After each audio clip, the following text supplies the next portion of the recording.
Good morning, everyone, and welcome to Wilderness Tours Virtual Village.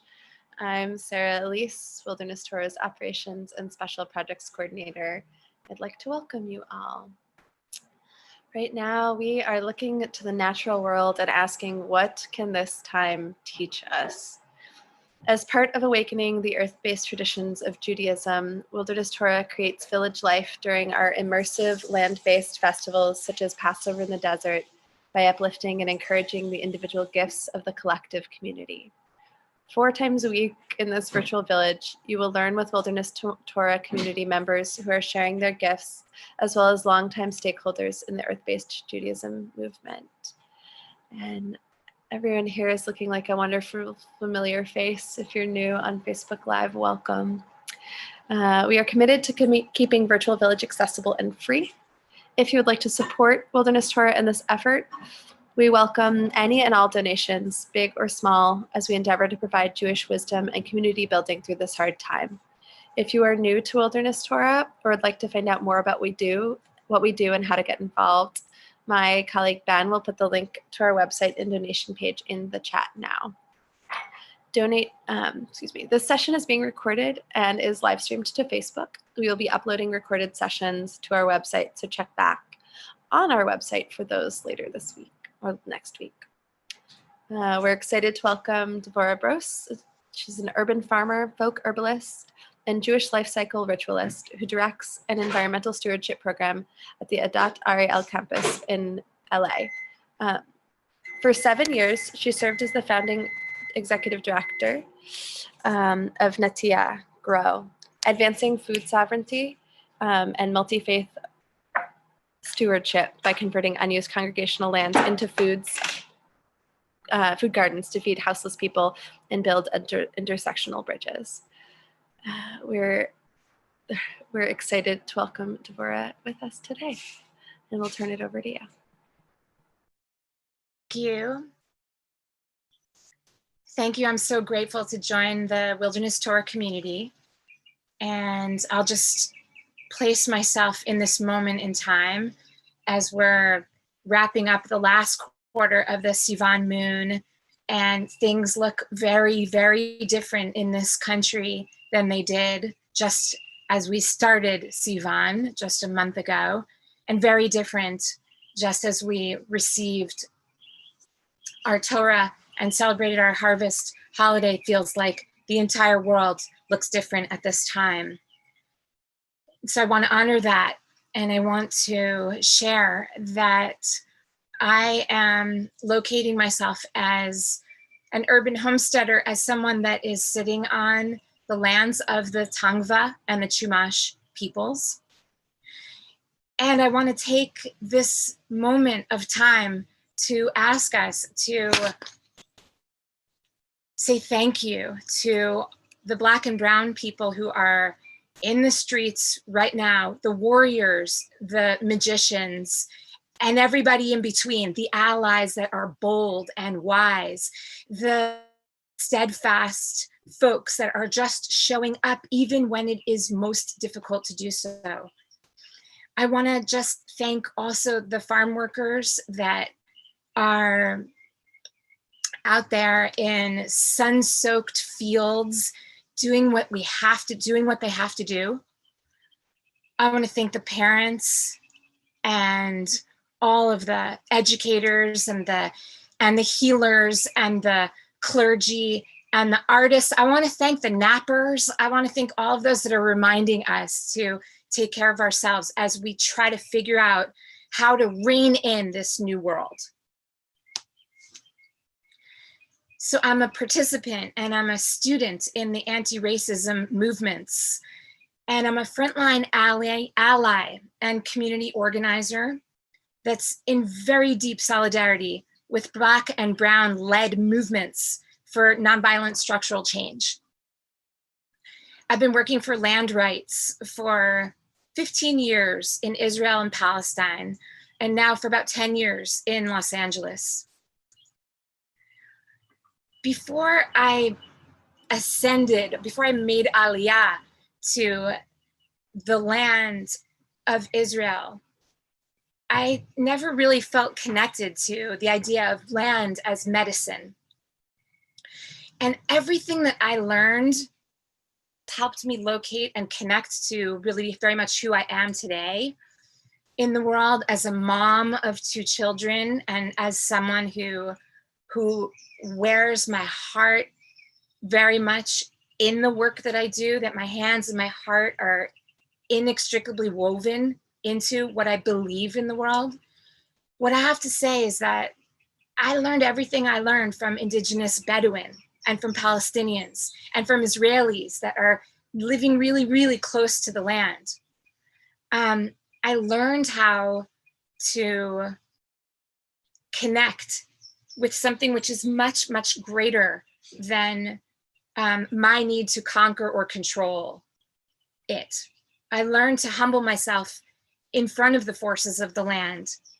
And I was really, really stunned when I learned that the people who had been teaching me how to connect to what's holy about a land were people who were being denied access to that land, who were being basically uprooted and ripped off of that land. That my teachers as a Jew of how to connect to the Holy Land of Israel were the very people who were having their crops sprayed with toxic pesticides like Roundup, so that the Israeli government could convey a very clear message that Bedouin citizens of the state are not able to farm this land with their dry lands harvesting techniques. They're not able to grow their lentils and their barley because this land is reserved for people who are more desirable, like me. So this turned my world upside down, and I got super involved with studying how these laws were put into place to basically deny access to water and electricity and educational services and healthcare to Bedouin citizens of the state. And I was researching land expropriation, and I was very involved with like studying the strategic forced displacement of Bedouin and the removal from their lands and the uprooting of folks that were called squatters, so that the Jewish diaspora could come in. It really became clear to me at that time that dominant cultures work systematically to uproot cultures that live closest to the land. That was something I never understood before that. And it's something I've seen time and time and time again since then. And so what I'd like to do is I'd like to open this, and I'd like to ask you some of your thoughts, to please, if you feel comfortable, to step into the chat and answer some questions about how you're using your voice or your body to resource the land and the peoples of the land that are really being ripped away from their own cultures in this moment in time, from their own sense of safety and their own sense of home, from being woven into a fabric of home by being afraid to go onto the streets. I would love for you to share, as part of a dominant, one or more dominant cultures. I would love if you're willing. Are you a landowner?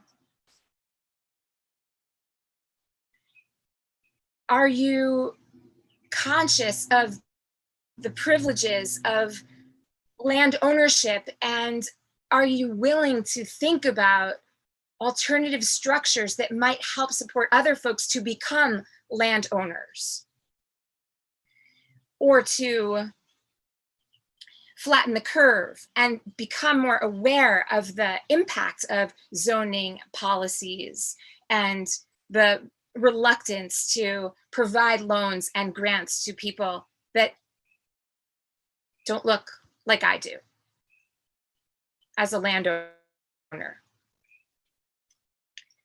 Are you willing to compost some of the privileges? Are you willing to unearth some of the even more subtle kinds of things that you do that you may not notice, but you may have to really dig deeper in order to own?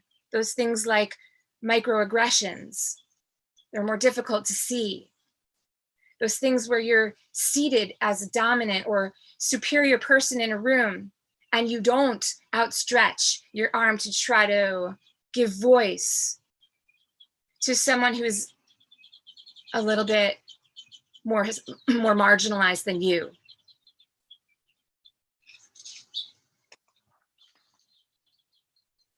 I would love to look into the chat and see, like, I'm interested in hearing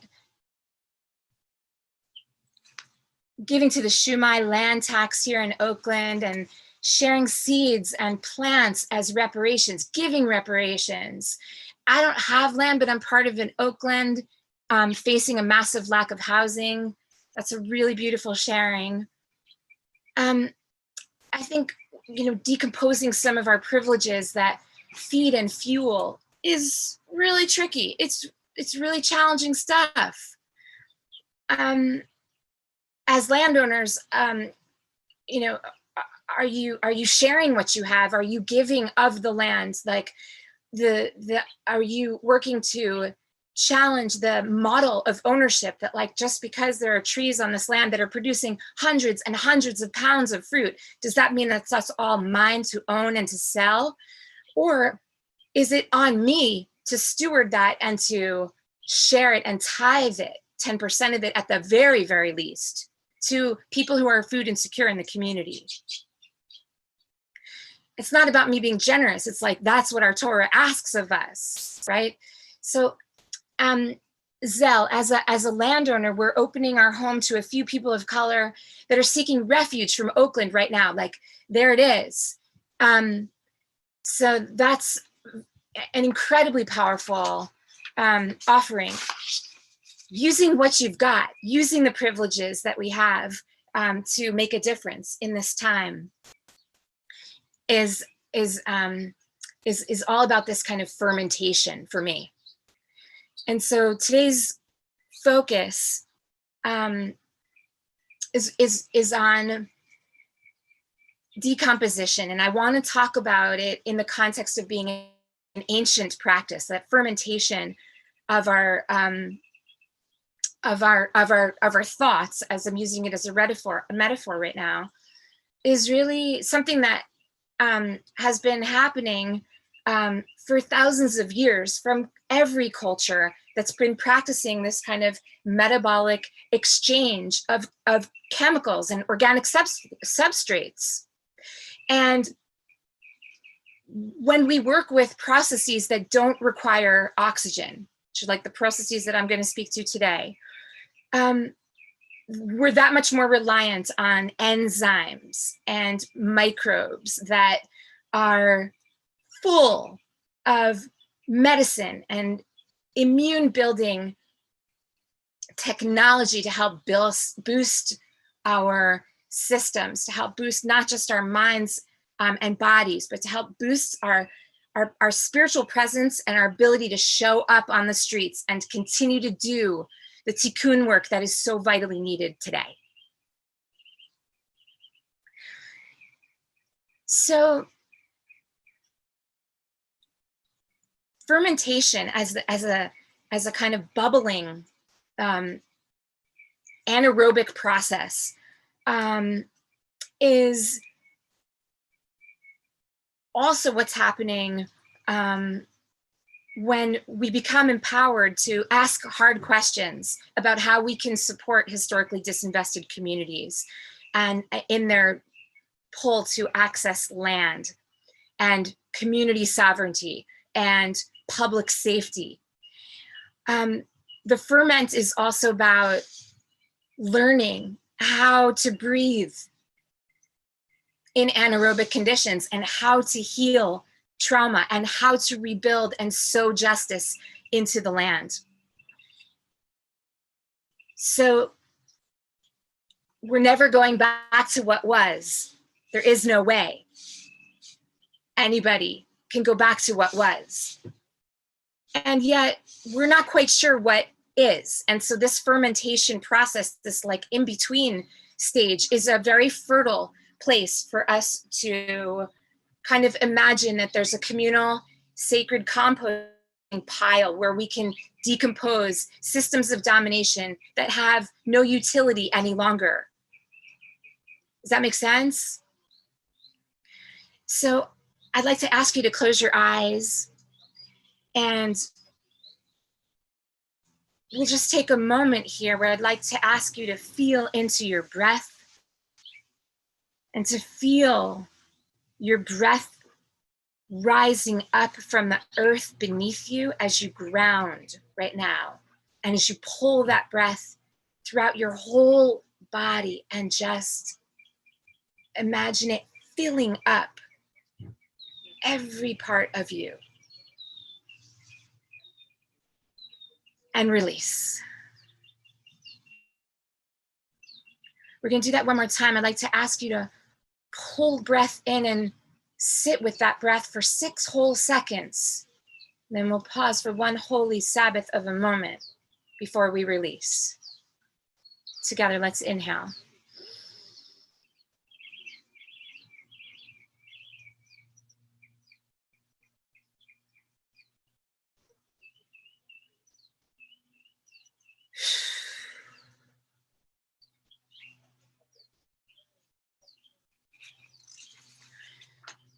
So we know that the earth is breathing oxygen that's cleaner than it's been in recorded history. And we know that carbon dioxide emissions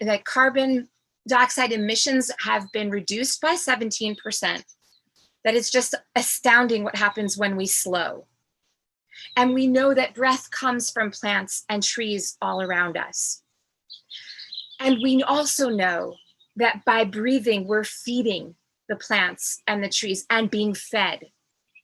And when we slow down and live in reciprocity, we're aware of how much more there is to learn about giving back. So if you're able and willing, I'd like to ask you to touch the soil where you are and put your DNA into the soil or into the earth where you are, your ground. Imagine that you're reaching your hands deep into the fertile void of the north where everything returns and where both death and life dwell together as neighbors. And where all of us are connected through woven roots and exudates and a mycelial network that's rich and vast and has an intelligence to it that we can plunge into if we take the time to reach our hands down even a little further in this moment. Maybe what you're feeling with your hand is something moist in that soil. Maybe it's cool, or maybe you can even tap into that microbial web, that soil food web, and smell it and breathe into it as you touch into the earth's medicine and return home. Maybe you can clasp your hand with one of the indigenous keepers of the land where you sit today. And just maybe you can feel a connection with this person who lived here before you. Pause here and breathe gratitude.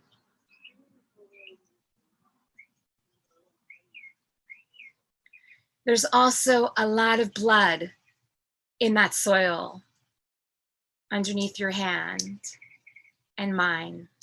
There's urine and there's feces and there's bone and there's memory and there's medicine. And when you're ready, I invite you to just come into the chat room and share a little bit about what you found in the soils, what you touched in the soils when you connected back with the indigenous people who were the keepers of this land before we arrived.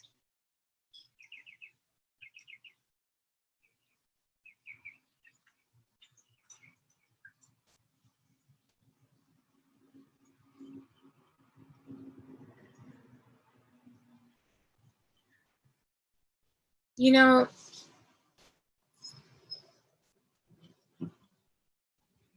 I really resonate with Arundhati Roy, her quote about, not sure if you saw this, but she spoke about how the term gone viral will kind of never be seen again in the same way, that the idea of something going viral will just make everybody shudder, and how we will never really be able to look at anything anymore like a door handle or a cardboard box in the same way as we used to, without imagining it kind of swarming with unseeable, undead, unliving blobs that are dotted with suction pads just waiting to fasten themselves onto our lungs.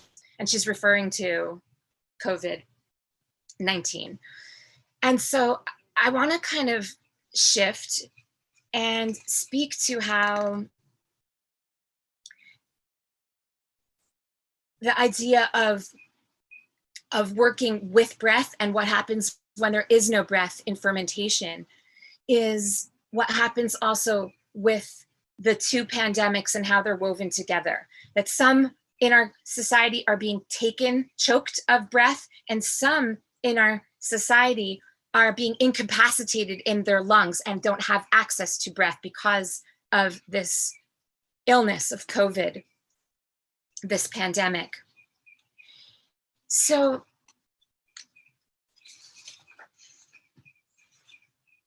the place where I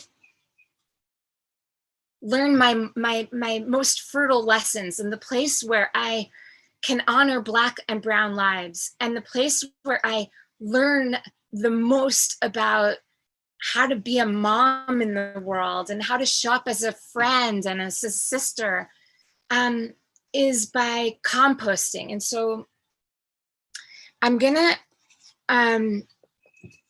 open up my slides here and say that working with the land is a really powerfully transformative. Can you see that? Experience and a really direct way to kind of dig down deep into our roots and figure out how to trace where trauma has landed. It's a fertile place. It's a fertile tool. It's a fertile way of digging into our history and looking at the tangled roots and the tubers of white supremacy that coil deeply throughout our families and our legacies. And I also think of white supremacy a lot like chemical farming. Like, it actually decimates plants that are labeled as weeds and deemed inferior, like Black or Bedouin, in any indigenous, trans, the homeless people. The process of white supremacy is actually kind of just like this chemical farming, that it kills off the soil food web. It destroys the web of vital microorganisms that thrive in our diversity. And and our elders in the Talmud have quite a lot to say about this.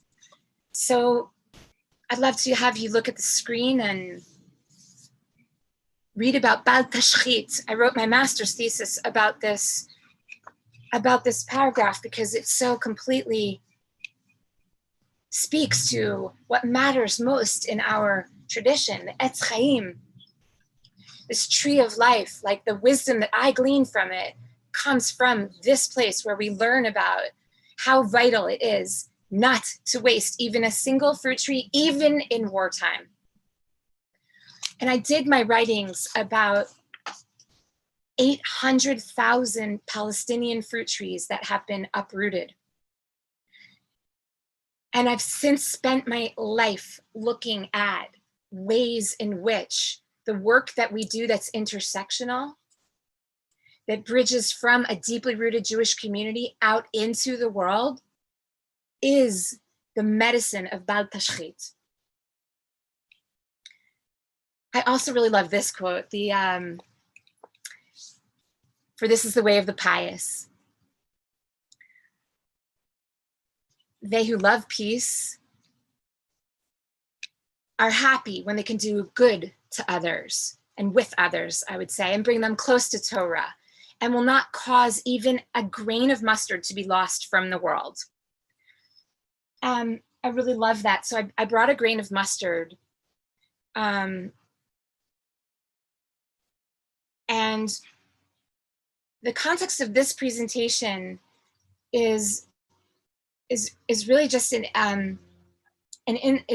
an invitation to think about taking the materials that we have on our homes or in our apartments, everything that we bring in during this time, which is requiring so much more waste, so much more cardboard, so much more heavily intensive shipping to resource and provide all of us with the things that we need these days. I'd love to see this invitation of not losing even a grain of mustard as a thought that, like, we can compost whatever comes onto our properties, and then learn how to do that when we work with institutions that are bigger, and really take this prohibition against waste seriously. Because right now, like, the world depends on it. People are treated as waste. People are, this is on Skid Row, right outside of my office where I was working. People are treated as weeds, being in need of of being uprooted and trashed. And so let's talk about trash. 90 billion pounds of edible food goes uneaten every year. And waste is something that we've invented because it doesn't exist in the natural world. So if we think we're doing our part by just recycling, really that's kind of more like outsourcing our impact. And I think that it's on us to take the inspiration of this time when so much has scaled back. When we're just at home, we can see how much we need to feed ourselves without waste. And then we can take the challenge of turning our waste into compost, because we really need to learn how to do that. We are losing 30 soccer fields of soil every minute.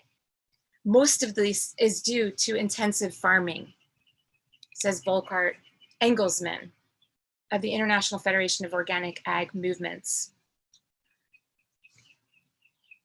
Over 24 billion tons of fertile soil are lost annually due to erosion. So that's 3.4 tons of soil lost every year for every person on the planet. And so much of this is food that's coming into our homes. It's also the organic food. It's 48% of the food waste in this country. And if you look at this picture, this is the municipal waste, and this is from the EPA. The food, the yard trimmings, and then the paper and poster board together, those three categories alone account for 53% of the materials. And most of us are getting those materials every day right now during COVID, either delivered to our homes through like Amazon, or we're purchasing them from our markets, and then untold amounts of danger, risk, and waste are happening in the process. So this is a house down the street from me.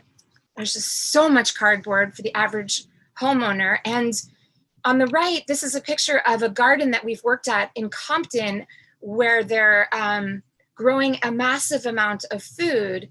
And you can use any kind of cardboard, even the waxed cardboards here when you're doing a process like sheet mulching. But we have to just be willing to do it, not just to toss it into the landfill. So on site, we're doing a lot of different composting.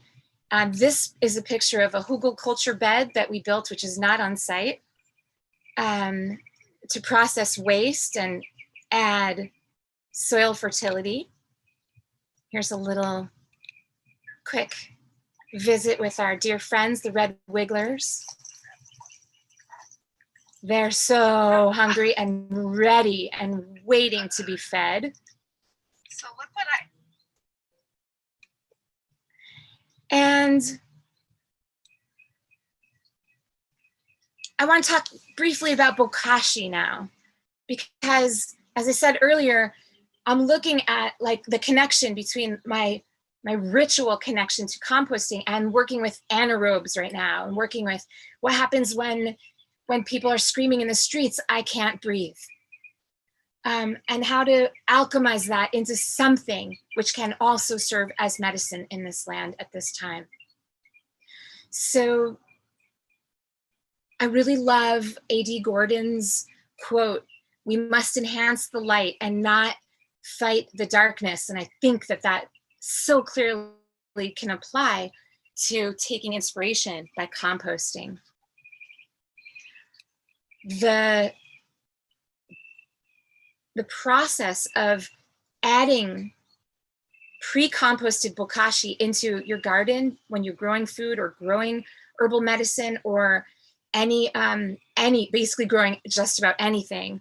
The idea of adding aminos and enzymes and vitamins and nutrients can help turn your garden into a garden that's more able, more resilient, and more ready to fight pathogens and diseases in your soils. And so here's our bokashi You can make your own, or you can source it.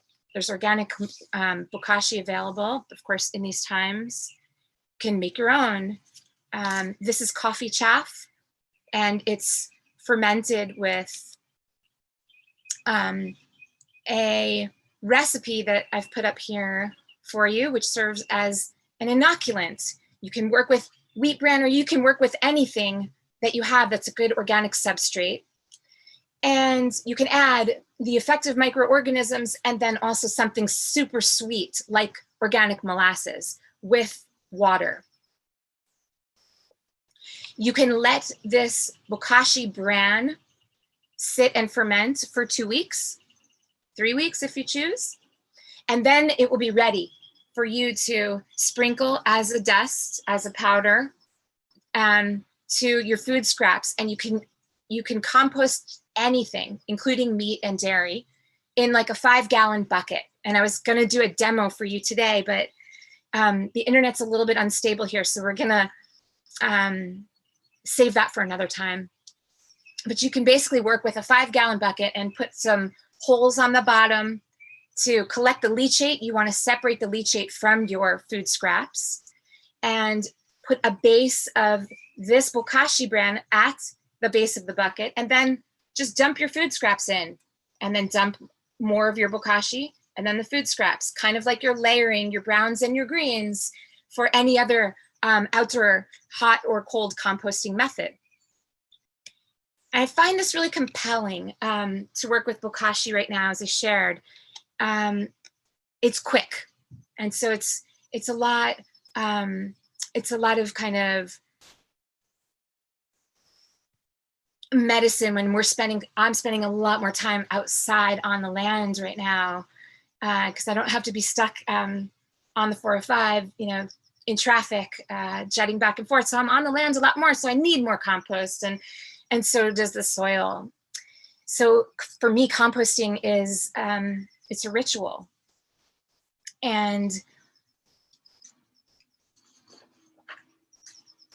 it's a healing practice, and it's grounding, and it's transformative, and it anchors me time and time again in the deep humility that I need and we all need as we witness what's happening around us, and our new world is being birthed.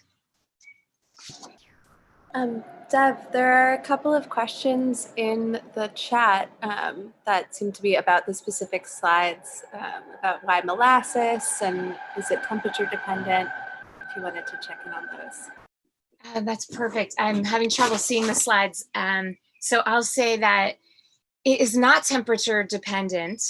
So, and the good thing about bokashi is that it doesn't lose anything. It doesn't lose water or carbon dioxide, like nothing off gases when you're working with bokashi. So you're just putting it all in as a pre-composted material, and you're going to dig a hole into your garden bed. I was going to show you that. You're going to dig a hole about 2 feet deep, put the pre-composted bokashi after about 2 weeks that it sat in your bucket.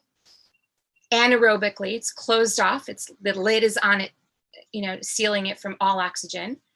And then you're going to take it out and put it into your garden bed and cover that with soil, and it will break down much faster than compost. So the bokashi itself is a bran, and it is a material that you can imagine as a pre-compost. Really, it's not a soil amendment. It's not ready to be applied next to your trees or your plants as is. It needs to go through its second process, which happens underground in just about 2 weeks' time. So I think, the whole process for me takes about 6 weeks to get finished, really good plant available nutrition.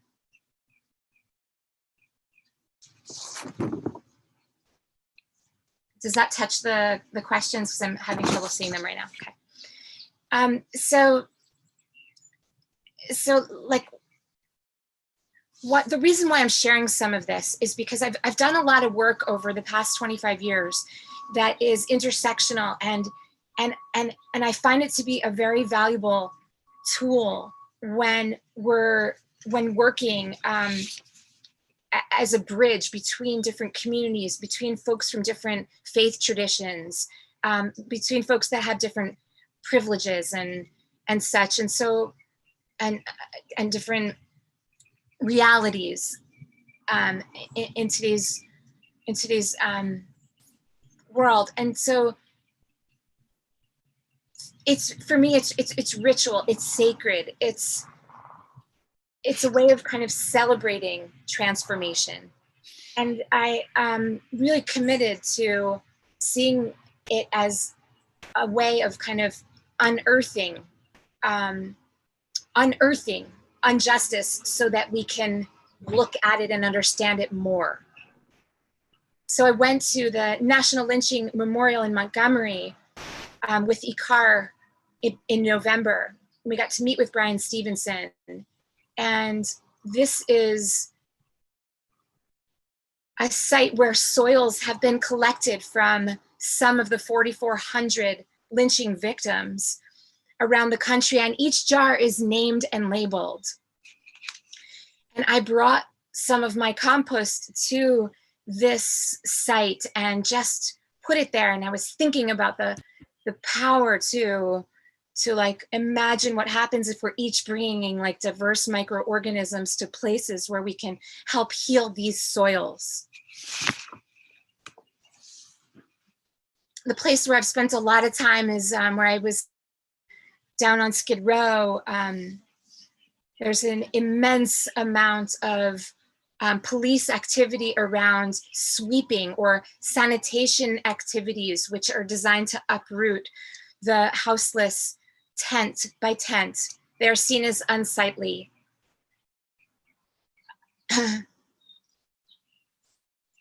In need of being weeded. So I like to bring this kind of antidote or this kind of like fermentation, like we're exploring these ideas in diverse groups. And so I work a lot with Muslim women and Jewish women.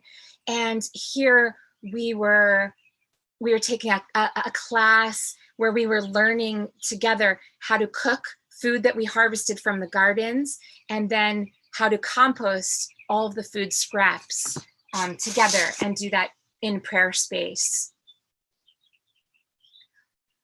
And here, this project, I was able to showcase the immense talent of many of the women who are on Skid Row in the community. And this is Delisha. She's a vegan chef. She's teaching one of our People's Medicine workshops, having harvested organic food from our urban rooftop garden on Skid Row, and then teaching folk how to make really healthy meals, nutrient-rich foods, and then how to compost afterwards. This is me and my friend BJ up on the roof, and she is battling alcoholism. It's really affected her liver.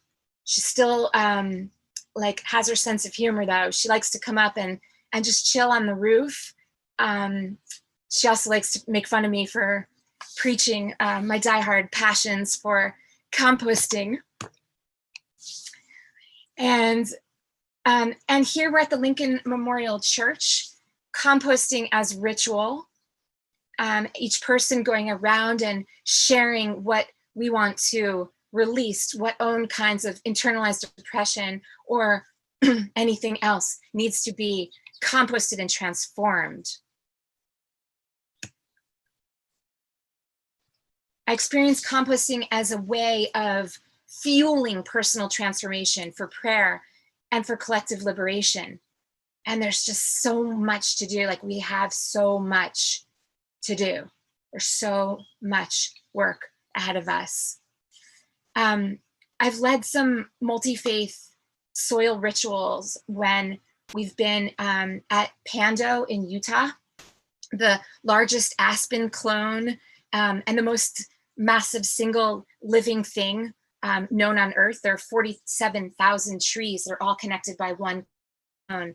And I've led a composting and kind of soil placing ritual in a multi-faith context there as well. And I, I think that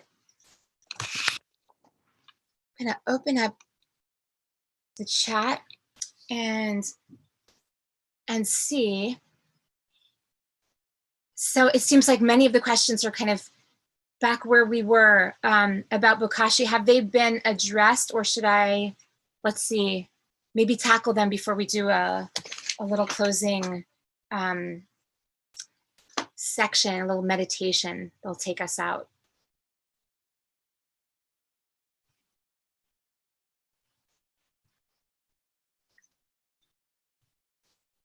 Okay. Okay, beautiful.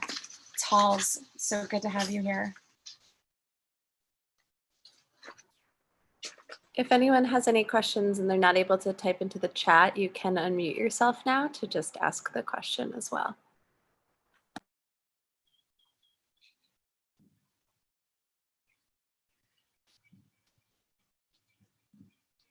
What I thought might be a powerful way to close our session today, since I'm not going to do a demo for you, is to ask each of us to kind of weave together a collective prayer, to use our power as alchemists and to understand that like there's so much shit going down around us, like there's so much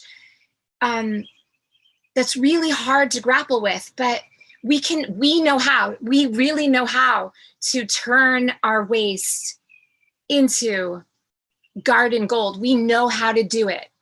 So I would love for you to write into the chat window or unmute yourself and just speak it, just name it, just offer what your prayer is. I will share mine as it may warm you up. And I'd love to have a bunch of different thoughts weaving together. But I would say, like, as we come into our prayer offerings as allies, and as we breathe, and as we find ways to walk into solidarity with our neighbors, and as we find tools, new tools, and work with old tools to feel into the steady and fertile earth, may we find integrity in our offerings of fresh compost as a sign that we're done with conquest, we're done with ripping people out of lands, with expropriating lands, we're done with spraying chemicals to destroy farming practices of entire indigenous nations. We're done with sweeping the streets of houseless people that are unsightly and then planting areas that no one can access, but are there just to be beautiful, like for beautification tools.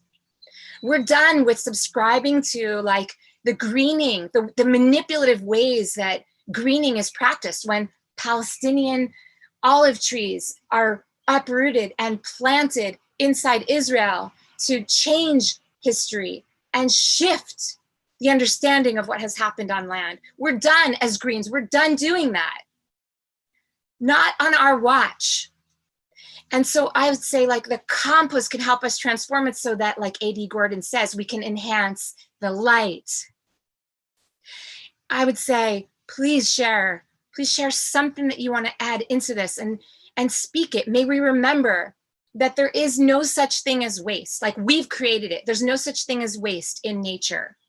And may we use every tool and every skill and every power we have to stop allowing Black and brown and indigenous and trans and queer folk to be treated as weeds to be poisoned. And may we come together to ferment in these times. May we ferment with each other. May we bubble together. May we honor those who are leading us in Black Lives Matter and find ways continuously to alchemize death into life and to feed and to fuel and to fund with money the regenerative currents that become resilient and equitable and just systems that grow community wellness for all of us. May the words factory and farming never be combined, Margot. Never, ever again. Yes, Neche, may I teach it to my children. May we all learn how to teach these tools to our children. May we find new ways to pass this wisdom through us into the soils. May we sow justice and grow peace. Not just a peace that's skin deep, but a justice that's comprehensive and far reaching and something that arises from deep in the taproots, deep in the humus, deep in the bones of the soils where we sit. Zel, may we compost our traumas so that we can be clear allies for justice and wholeness now.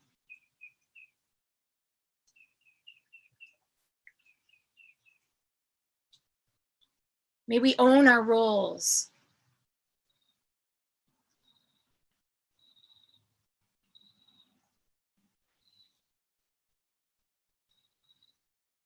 The soil is teeming with possibilities. Amen.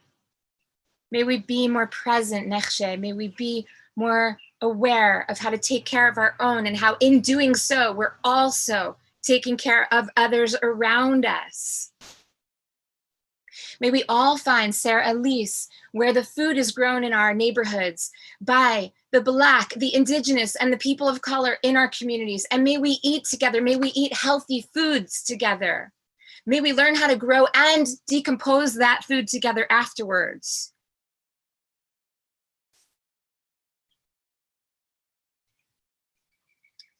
May we not go back to where we were. May we not go back to normal.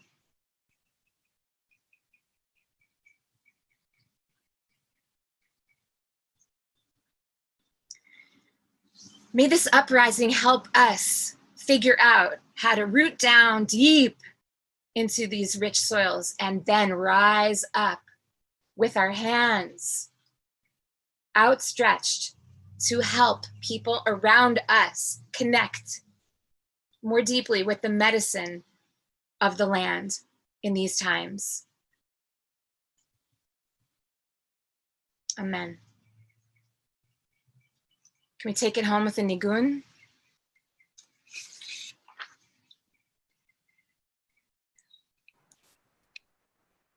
Yes, I'll give a brief nigun and then thank you all.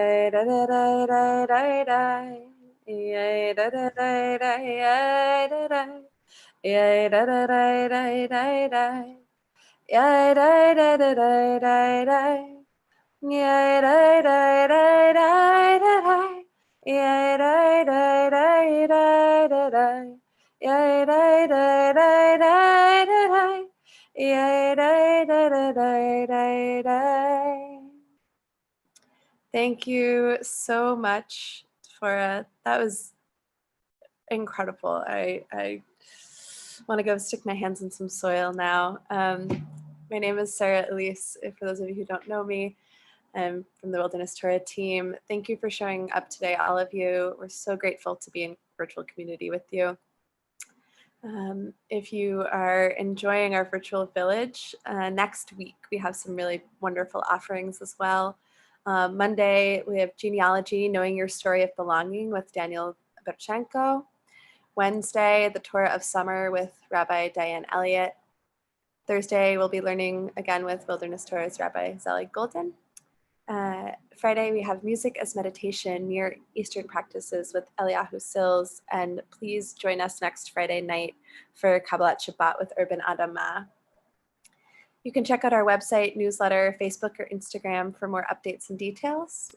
Please consider sharing this experience with others. You can tell friends and family all over the world about Virtual Village, invite people to events on Facebook, or share the recordings of today's class after we post it next week. My peer Ben will insert the links in Zoom chat to our website and donation page if you feel called to support this work deeper. This week, all of our donations are going to Black Lives Matters. We appreciate the donations, large and small.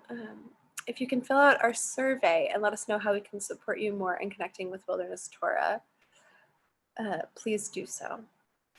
Thank you so much, Devorah. It's such an honor to learn with you today. Blessings and have a beautiful day. I'll pass it back to you for any final words that you have.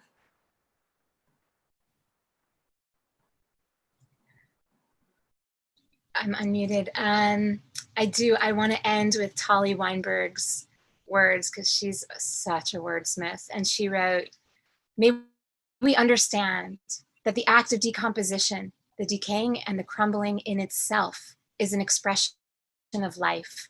Just look into a composting pile. The decay is the proliferation of life, lifing and birthing something new." You can find me on From Soil to Soul if we'd like to connect further. Thank you, Wilderness Torah, and Shabbat Shalom. Shabbat Shalom. Thank you. Oh. Yeah. Did you hear what I shared? You heard it. Thank you so much. Shabbat Shalom. Thank you, thank you, thank you.